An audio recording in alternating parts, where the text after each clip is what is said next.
ये महामंगलमय समयसार परमागम है। आचार्य देव श्री कुंद कुंद की किसी अद्भुत घड़ी में लिखी हुई भरत क्षेत्र की एक उत्कृष्ट रचना है।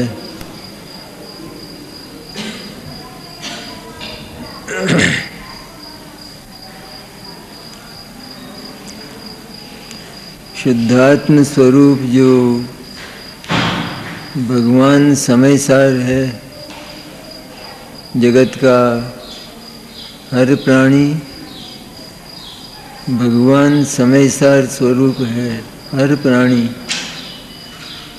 चाहे कितना ही विपत्तियों में हो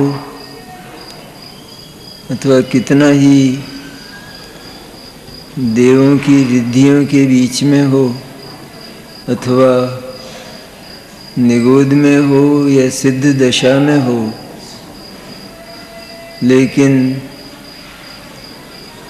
उसके द्रव्य को देखा जाए तो वो साक्षात भगवान है।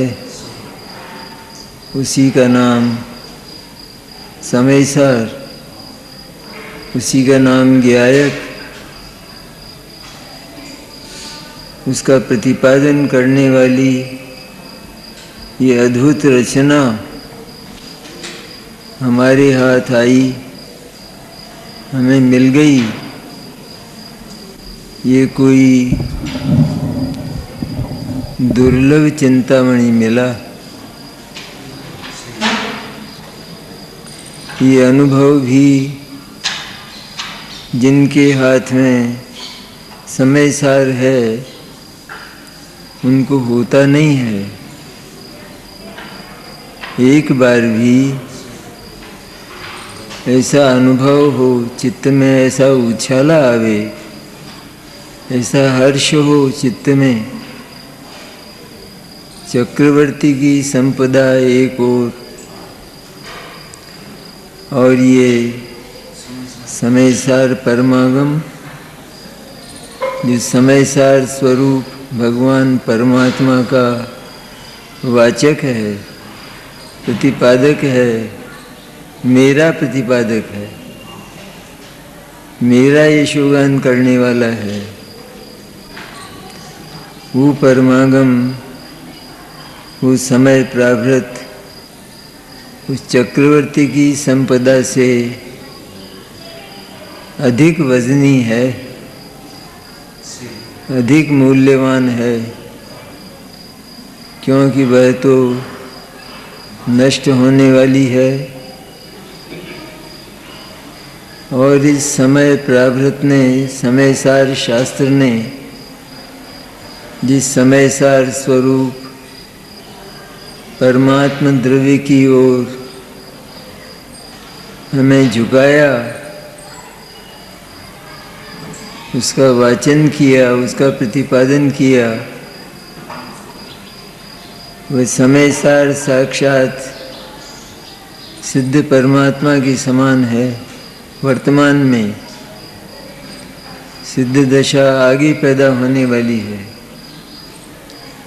और यह परमात्म स्वरूप समयसार शुद्ध ज्ञायक जिसको यहाँ कहा है, वह वर्तमान में ही सिद्ध परमात्मा के समान शुद्ध परमात्म तत्व है। त्रैकालिक, त्रिकाल सिद्ध परमात्मा नए बनते हैं, पहले नहीं थे। जिस समय सिद्ध परमात्मा की शुद्ध दशा प्रकट नहीं हुई, उस समय भी ये समयसार हमारे ही पास था। भगवान स्वरूप समयसार और सिद्ध परमात्मा बनने पर भी ये हमारे ही पास रहता है। जगत के जीव फिर भी इसको पाकर दुखी क्यों हैं, कष्ट में क्यों हैं? कि उसका एक ही कारण कि उन्होंने इस भगवान समय सार स्वरूप शुद्धात्म द्रव्य को स्वीकृति नहीं दी। कितनी सी बात रही, आपका निमंत्रण स्वीकार है अथवा अस्वीकार है, इतनी सी तो बात। निमंत्रण तो आपका है ही, वो तो है ही आपका निमंत्रण। तो स्वीकार है अथवा अस्वीकार है, इतना मात्र बोलना है, इतना मात्र कहना है।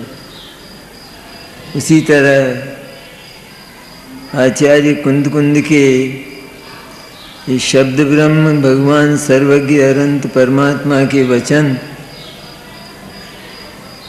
उसके प्रवाह रूप में चला आया।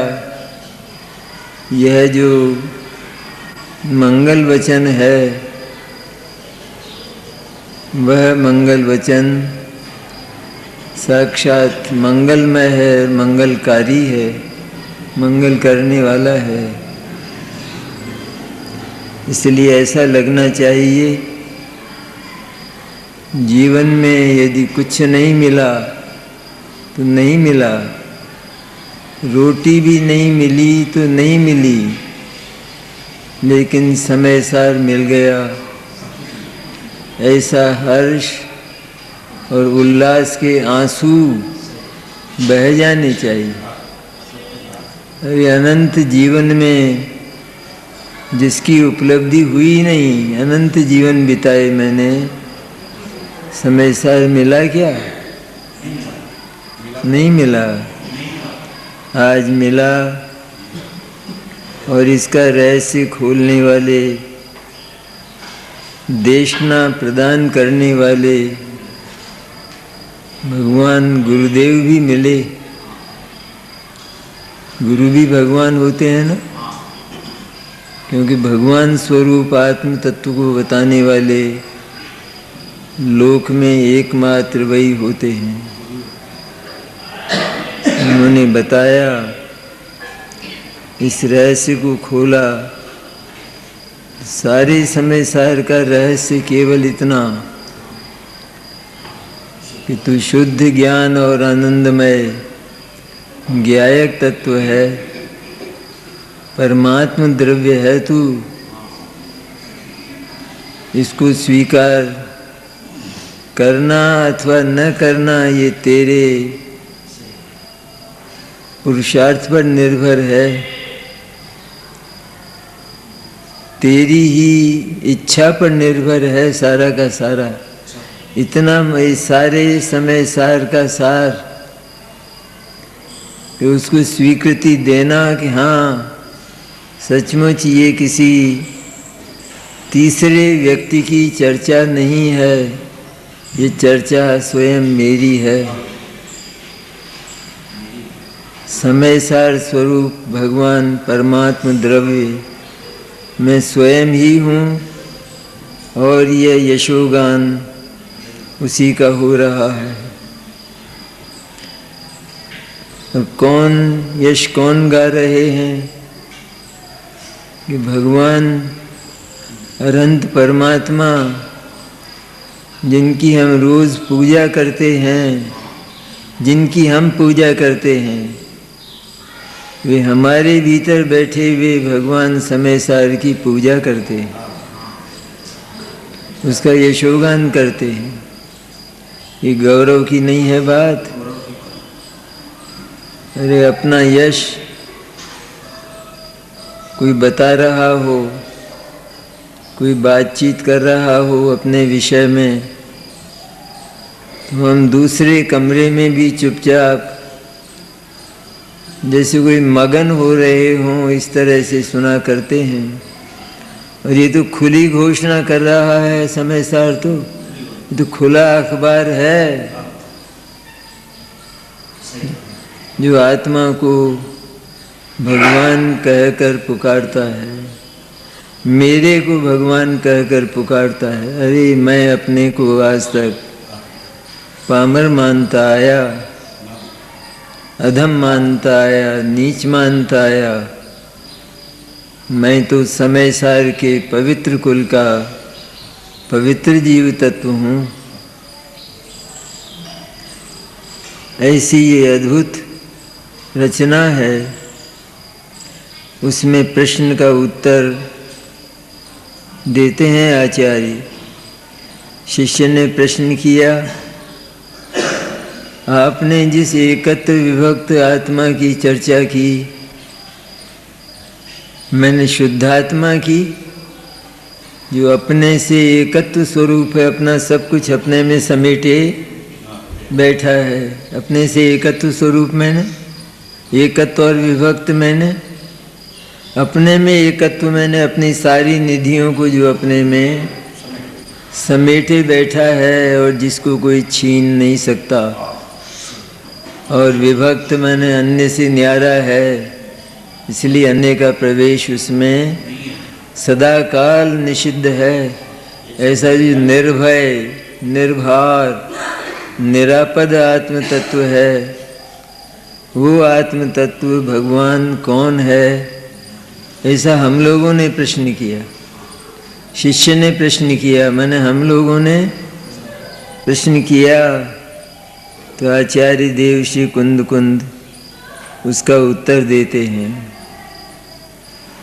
अद्भुत है ना बात, अद्भुत बात। अद्भुत कोई लाभ होने वाला हो, बहुत बड़ा फायदा होने वाला हो, तो जीव उस फायदे को आँखों से ओझल करके अथवा तिरस्कार करके क्या नींद लेने लगता है? है कोई ऐसा जीव जगत में? यहाँ तो साक्षात वर्तमान में ही आत्मा को मुक्ति समझाते हैं। जो उस मुक्ति को स्वीकार नहीं करता, उस जीव को भगवान कुंद कुंद मुक्ति समझाते हैं। अरे तू मुक्त तत्व है, डरता क्यों है, भयभीत क्यों है? आनंद तत्व है तू, आनंद का बना हुआ श्रीखंड है साक्षात।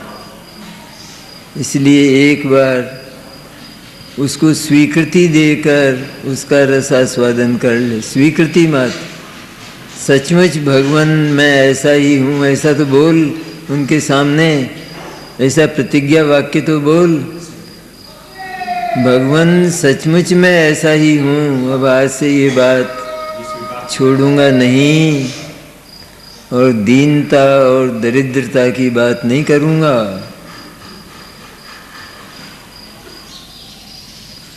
ऐसी कहानी है, ऐसा उपन्यास है समय सार, ऐसा अद्भुत उपन्यास आत्मा का, जिसमें आत्मा की स्वीकृति के बिना आत्मा की जो दशाएं बिगड़ी उनका भी वर्णन किया। लेकिन सबसे ऊपर उस समय सार को ही रख कर उस समय सार का यशोगान किया और हर जीव के हृदय में उस समय सार स्वरूप भगवान आत्मा की प्रतिष्ठा की। है तेरे पास, तू है, हम प्रतिष्ठा कर रहे हैं, मन हम दे रहे हैं वो नहीं, तू स्वयं है सदा से और अनंत काल तक रहेगा। उसे तेरी स्वीकृति अथवा अस्वीकृति की आवश्यकता नहीं है, लेकिन तूने अस्वीकार किया इसलिए अनंत संकट तूने झेले। एक बार की स्वीकृति में अनंत संकटों के पर्वत टूटकर चूर चूर हो जाते हैं, एक बार की स्वीकृति में। ऐसा उसको ज्ञान की ओर से, ज्ञान स्वभाव की ओर से ज्ञायक नाम देकर आचार्य कहते हैं टीका में, टीका की बात करी थी ना अपन ने, जल्दी नहीं करना चाहिए, जल्दी के प्रकरण नहीं हैं, अनादि से नहीं सुना ऐसी अद्भुत बात है। सिर नहीं हिलाना, सिर हिलाएगा तो वो सिर फिर मिलने वाला भी नहीं है, वो मिलने वाला भी नहीं है। इसलिए ये परम सत्य है, परम सत्य। हजारों लाखों करोड़ों लोग इस सत्य से इनकार करें, लेकिन यह सत्य, ये परमात्म स्वरूप समय सार तत्व जो स्वयं हमारे हृदय में प्रतिष्ठित है, विराजमान है, वो डिगने वाला नहीं है, चाहे कोई कितना ही इसका तिरस्कार करे।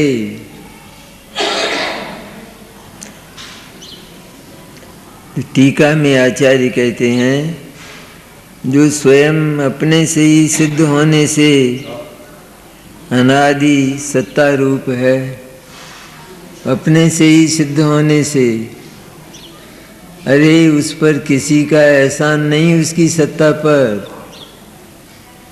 वो किसी के सहारे से, किसी से सामग्री ले लेकर नहीं बना, मांग मांग कर, लेकिन वो तो अनादि से स्वयं सिद्ध, बिना किसी का बनाया हुआ अकृत्रिम तत्व है। अकृत्रिम, कृत्रिम नहीं है कि किसी ने रचना कर दी हो, और जिसने रचना की हो तो वो हमेशा के लिए उसके अधिकार में, पराधीनता में फंस गया हो, ऐसा वो समय सार ज्ञायक तत्व नहीं है। अद्भुत परमात्मा तत्व है। तो जो स्वयं अपने से ही सिद्ध होने से अनादि सत्ता रूप है, जो भी बात है, आचार्य अमृतचंद्र की ये टीका, जिसमें छठी गाथा की 2 लाइनों का दोहन किया गया, उसमें से उन 2 थनों में से दूध निकाला गया। 2 लाइन आचार्य कुंद की, उसका दोहन करते हैं अमृतचंद्र जैसे पुरुष, नित्य आत्मानुभूति करने वाले, वो उसका दोहन करते हैं और हमें पिलाते हैं।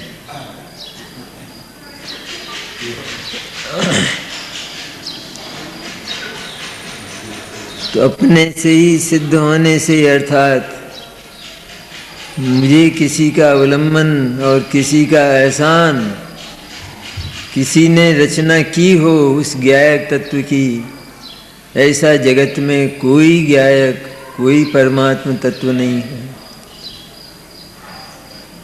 इसलिए अनादि सत्ता रूप है। तो हम भी अपने मन में बोलें कि अरे मैं तो अनादि सत्ता रूप हूँ, किसकी चर्चा है? कोई आत्मा की चर्चा है, दुनिया में रहता होगा, कहीं कहीं मिलता होगा कहीं। अरे हर आत्मा की चर्चा, और मुख्य रूप से वह सैनी पंचेंद्रिय प्राणी कि जिसे मन मिला है, मन जैसा ज्ञान मिला है, उसके लिए स्वीकार करने जैसी बात, तत्काल स्वीकार करने जैसी चर्चा है। वही तो स्वीकार करेगा, जो समझ सकेगा वही स्वीकार करेगा।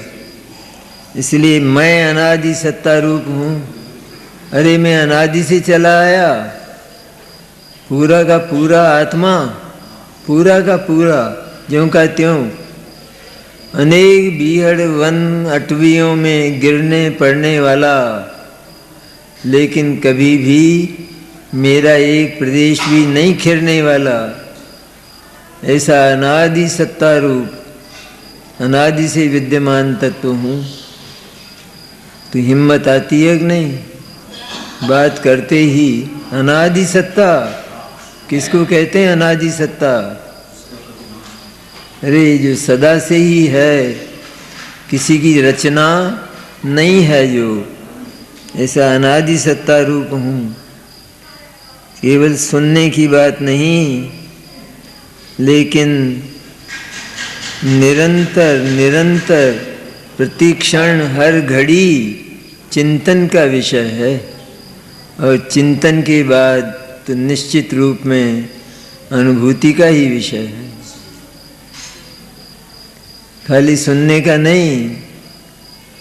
सुनकर उठ गए, बात स्टॉप हो गई, वहाँ पूर्ण विराम लग गया, अब दूसरी चर्चा शुरू हो गई, दूसरे क्रियाकलाप प्रारंभ हो गए, वो नहीं है बात। अरे कैसे ही क्रियाकलाप, कैसी ही चर्चाएं दूसरी हों, लेकिन उनके बीच में बहने वाली इसकी मधुर धारा वो विराम को प्राप्त नहीं होती, वो निरंतर चलती है, हमेशा चलती है, कभी नहीं भूलता। क्योंकि एक बार उसकी गरिमा और उसकी महिमा हृदय में बैठ जाए। अरे अनादि सत्ता रूप किसको कहते हैं? पुरुष पुरातन, पुरातन पुरुष, प्राचीनतम पुरुष, ऐसा मैं हूँ जिसकी जन्म और मृत्यु कभी नहीं हुई। और ऐसा होने के कारण, अनादि सत्ता रूप होने के कारण, कभी विनाश को प्राप्त न होने से अनंत है। वो ज्ञायक तत्व, वो आत्म तत्व, वो परमात्म तत्व, वो कारण परमात्मा, वो पारिणामिक भाव, जीव तत्व का पारिणामिक भाव, वो पारिणामिक भाव कभी विनाश को प्राप्त नहीं होने से अनंत है। ऐसा मैं अनादि अनंत तत्व हूँ। अनादि अनंत तत्व को इस विश्व में किसकी चिंता? क्या चला जाएगा और क्या मिलेगा? क्योंकि ये तो पूर्ण तत्व है, सदा से चला आया, जो कभी उत्पन्न नहीं हुआ और कभी विनाश को प्राप्त नहीं होता, तो वो पूर्ण है या नहीं है? पूरा का पूरा आत्मा है या नहीं? या धीरे धीरे उसमें से थोड़ा थोड़ा खिर जाता है, थोड़े थोड़े प्रदेश उसके टूट जाते हैं? ऐसा तो नहीं है। असंख्य प्रदेशी अखंड आत्म तत्व, ऐसा ज्ञायक न कभी उत्पन्न हुआ और न कभी विनाश को प्राप्त होगा। इतनी सी बात बैठ जाए, निहाल हो जाए इतनी सी बात में।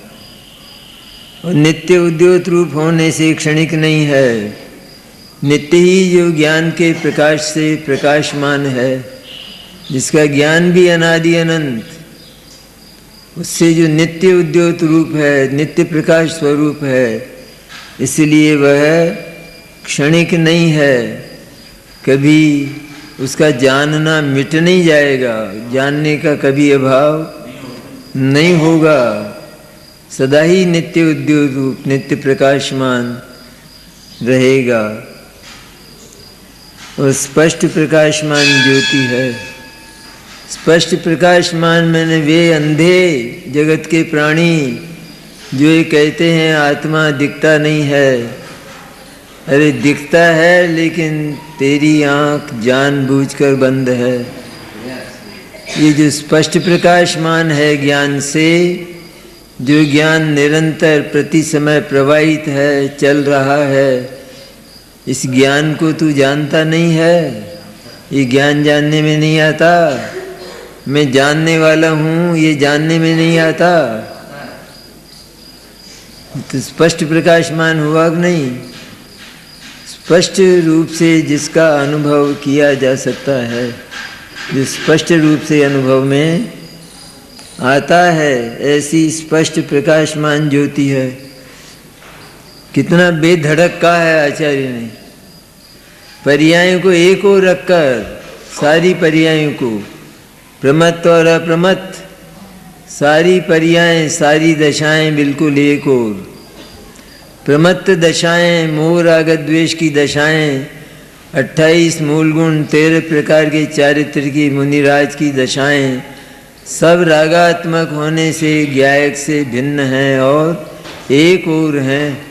कभी ज्ञायक में जिनका मिश्रण नहीं होता और इनका अभाव होकर, इस अशुद्धता का अभाव होकर उस ज्ञायक के लक्ष्य से इनका अभाव होता है। इनका अभाव होने पर उत्पन्न होने वाली सम्यक दर्शन ज्ञान चारित्र की निर्मल दशाएं, 14 गुणस्थान, उनमें से अप्रमत्त से लेकर 14वें गुणस्थान तक, उसके आगे सिद्ध दशाओं तक वे निर्मल पर्याय भी सचमुच एक और हैं और ज्ञायक एक और है। अरे आने और जाने वाली, उत्पाद और व्यय करने वाली लहरों के समान आती है और चली जाती है, और मैं तो वही का वही, ज्यों का त्यों विद्यमान रहता हूँ। कभी मेरे में परिवर्तन, कोई पर्याय मेरे में होती। जब मैं पर्याय रहित हूँ तो फिर मेरे में अशुद्धता और शुद्धता के दो विभाग कैसे? मैं तो सारे जगत से भिन्न और परिणाम मात्र से भिन्न ऐसा शुद्ध ज्ञायक हूँ। ऐसा चिंतन का विषय है। चिंतन हो इस पर बार बार, क्योंकि अनादि की जो वासना है, जन्म और मृत्यु की, आपदाओं की, विपदाओं की, उसको मिटाने के लिए नित्य चिंतन की वस्तु। ज्यों ही वे विकल्प आवें त्यों ही उत्तर क्या मिले। आज घर में घी नहीं है और आदमी करोड़पति है और अपने को मानता भी अच्छा है, अपने को संजीदा मानता है, अभिमान नहीं है, लेकिन अपने को मानता है कि अपने पास 1 करोड़ रुपया है। आज घर में घी नहीं है, क्या ये चीज़ प्रश्न बनकर खड़ी रहेगी, या वो ये बोलेगा कि अभी आ जाएगा? घी नहीं है ये कहने में उसे कुछ चिंता है, चिंता का बोध होता है? नहीं होता। उसी तरह अनेक आपदाएं, अनेक विपत्तियां, अनेक अभाव, अनेक सद्भाव, जितना कुछ विकल्प उठता है, जितना भी, उस सब का एकमात्र जवाब है, ये उत्तर है, ये ज्ञायक। इतने क्या नहीं है, क्या बोलते हो?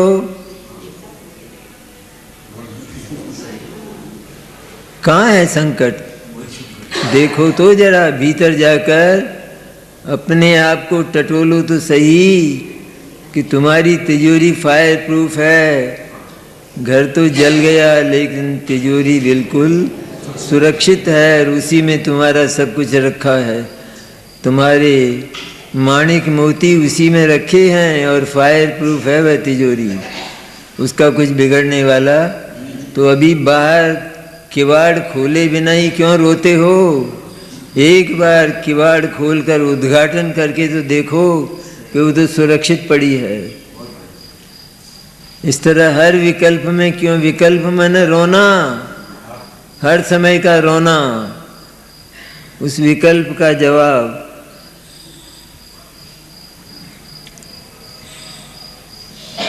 तो कैसा है जो कहते कहते आचार्य क्या करें कि लेखनी और विकल्प लिखने के दोनों सीमित हैं। कहाँ तक लिखें, कहाँ तक लिखें? लिखते ही थे।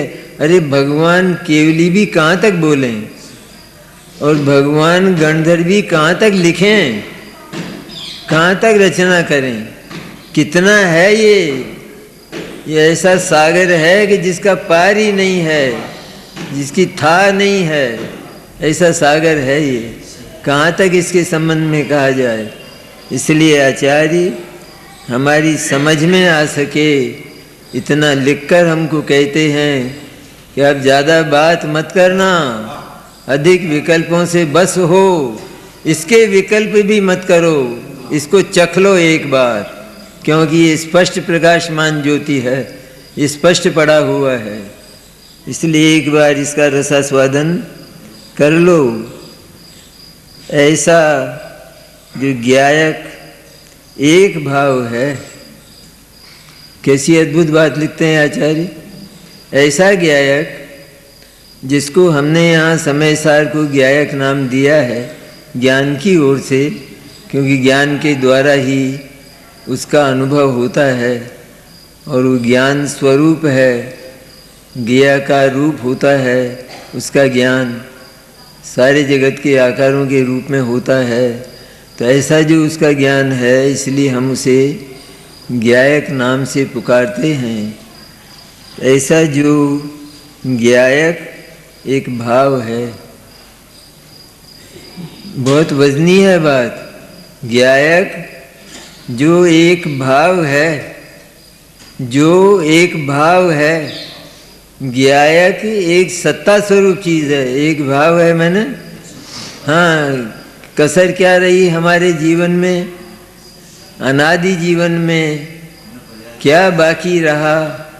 सब कुछ हुआ, सब कुछ सुना, परिचय में पाया और अनुभव किया, सब कुछ काम और भोग, लेकिन मात्र एक ज्ञायक शेष रहा था कि जिसकी सत्ता हमको स्वीकार नहीं थी और हम अपने आप को इन मोह राग द्वेष के कारण, परिवार धन धान्य आदि के कारण, परिवार धन धान्य वाले और मोही रागी द्वेषी मानते रहे। लेकिन इनके बीच में पड़ा हुआ जो ज्ञायक चिंतामणि, उस ज्ञायक चिंतामणि के सत्ता का, उसके अस्तित्व का हमने स्वीकार नहीं किया। उसके अस्तित्व का स्वीकार कराते हुए आचार्य कुंद कहते हैं, आचार्य अमृतचंद्र कहते हैं, अरे ज्ञायक एक भाव है, ज्ञायक एक सत्ता स्वरूप चीज है। उसको तुमने सत्ता स्वरूप माना कहाँ? तुमने तो अपने आप को मनुष्य माना था न। मनुष्य से अधिक कुछ माना था क्या? मनुष्य से अधिक मैं चैतन्य चिन्मात्र तत्व हूँ, जो इस मनुष्यत्व के भीतर अविनाशी पड़ा हूँ, जिसका कभी नाश नहीं होता। मनुष्यत्व चला जाता है, मनुष्यत्व की धूल उड़ जाती है, लेकिन उस चिन्मात्र चैतन्य की कभी उसका रंच भी बिगाड़ नहीं होता, उसका रंच भी, उसमें कोई विपत्ति नहीं, उसकी धूल नहीं बनती है, उसकी मिट्टी नहीं बनती है। मनुष्यत्व की तो मिट्टी बन जाती है, इसलिए वो तो मिट्टी ही है। उस मिट्टी के भीतर खिले हुए सुमन के समान जो पड़ा हुआ है, ऐसा ज्ञायक है।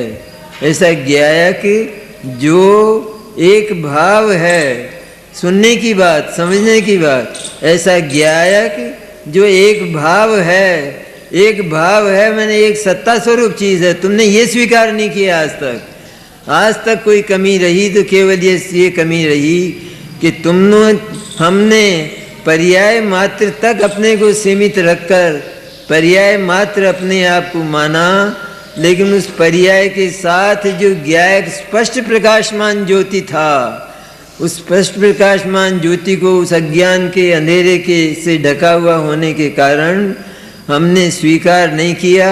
हमने उसकी सत्ता को ही स्वीकार नहीं किया। वो एक भाव है, वो एक सत्ता है, ऐसे उसके भाव को स्वीकार ही नहीं किया।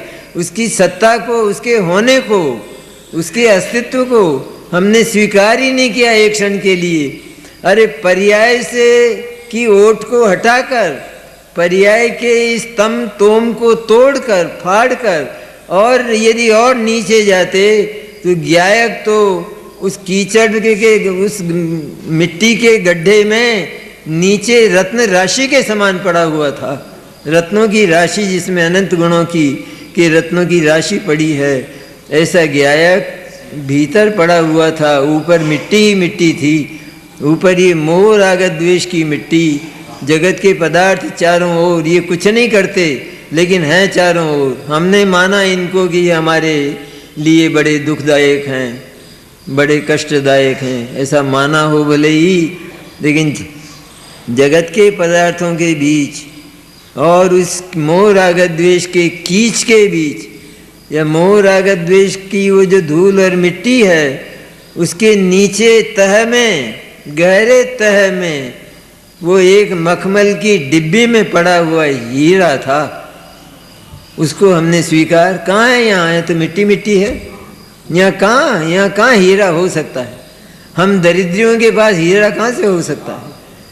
अरे वो तो बहुत समय से, तुम्हारे पिता के समय से तुम्हारे पिता ने उसको गाड़ कर रखा है, तुम्हारे लिए गाड़ कर रखा है। तुम अपने आप को दरिद्री मानते आए, लेकिन तुम वास्तव में दरिद्री नहीं हो।